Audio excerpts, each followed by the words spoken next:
Hey everyone, welcome to Katie's Corner. Happy Mama Monday to all of you. I'm so excited to share month 2 of baby Caleb and my journey as a new mom.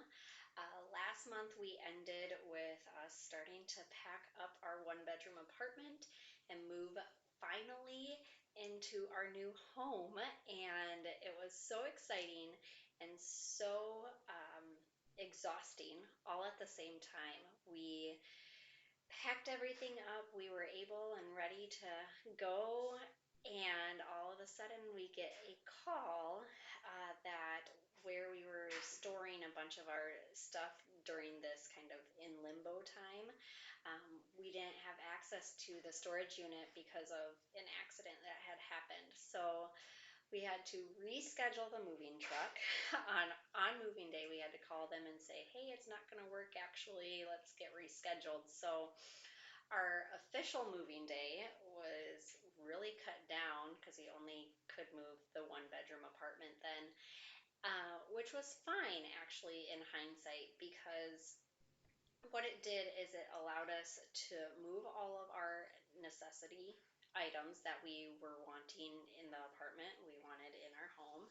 We were able to move all of those, get everything, all of that unpacked before the movers came with the other, all of our other stuff. So it actually worked out well, but it nevertheless, it's always stressful in the moment. And then to add a 1 month old um, is just all additional. So month 2, we started with a little hiccup and trying to get again into another routine. The routine is ever changing. That is the routine. Is there is no normal. There is no this is how it works. Um, as we quickly learned in, especially in month 2, we were starting to feel a little bit more human and a little bit like we were somewhat getting it down. But yet every single time we thought, okay, we got a handle on it, there would be a change, and always positive, right? Your little one's growing and figuring things out just like you are, and they're trying to get to know you and you're trying to get to know them, and it's crazy how drastic it changes just from 1 month to the other. Within the second month, Mr. Caleb was starting to be a little more alert. He was starting to recognize, at least when my husband and I would come, he would start to smile. And he didn't smile with like just his mouth, he would like smile with his entire face. And it was so cute. And you could be exhausted, you could have a bad day. But when you would see that entire face smile, it warmed your heart. And it was like, all the other stuff doesn't matter anymore. Um, One thing that I will say that my husband and we really had to work on was throughout the day. Obviously, I'm with him all day long, and obviously, my husband's working all day long. And when he would come home, he would be tired from working. But all I wanted was him to take Caleb for 20 minutes so I could have some alone time and some me time. Um, and we struggled with that for a little bit. And I think a lot of couples do. It's a whole new routine that they're trying to get used to. But it took me a while to realize it's okay if your baby is content in the swing or content on the floor. It's okay to soak up some me time and let your husband soak up some alone time for him as well. The baby is still happy. He's fed. He's entertaining himself. It's not that we're ignoring him. He is still observing everything around him and trying to figure it all out. But it took me a really long time to try and grasp that and to be okay with we don't have to be with him in his face, holding him all the time. And in fact, it's probably a good thing, right? To allow them to be on their own, supervised, but on their own to self entertain, to help them learn that it's they're okay to self-entertain, um, and help them learn that too. So that was a huge struggle for me in month two, to be able to be okay with that and not have that mom guilt. Um, Another huge change that happened in month two, though, was I got offered a new job. And so, as we're trying to, unpack our house and get used to Caleb and trying to figure out all of this, a new job approaches me and a new opportunity. And I did not want to go back to my previous position, but there's that stability there. And there's, knowing what's there versus this other opportunity. So I was in limbo for all of month two, trying to figure out and weigh the pros and cons of what that's going to look like. How exhausted is that going to be? Am I crazy for doing a new journey on top of this other new journey of being a new mom? So after many, many discussions and many, many list making, we just had to wait and figure out what was going to come, and that decision comes in month three, um, for you all to hear that.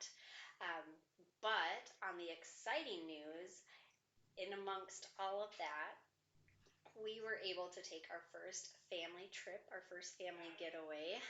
We went to what's called Okoboji. It's a little small town in Iowa, but it's huge lakes, and it's definitely a spot that's only about an hour and a half from us.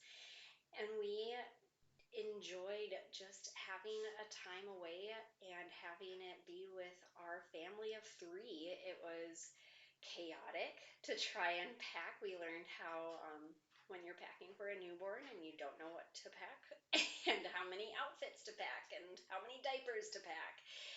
So it was definitely a challenging experience, and we learned you can't plan anything. You just kind of go and figure it out, and it's okay to not have a plan.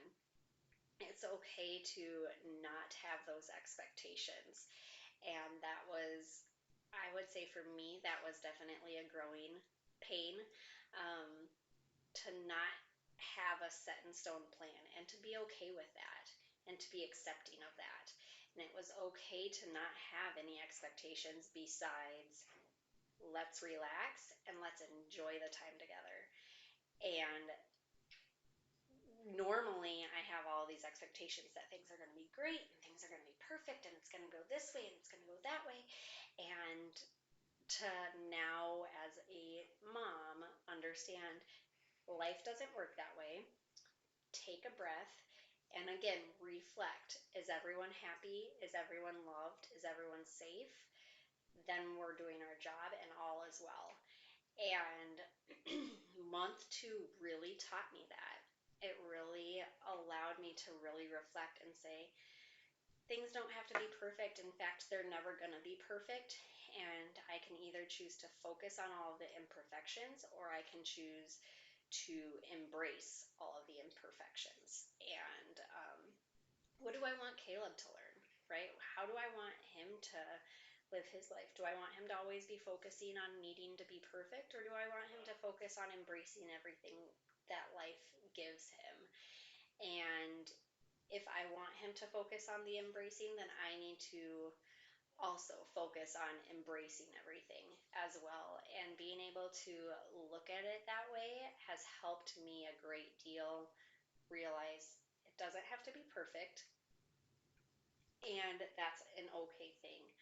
Um, there's more to come on that in another series of how that mom guilt and how you always are trying to do it all, and it's not possible, and we're all human, and it's okay to acknowledge it and to recognize it and to give yourself a breather.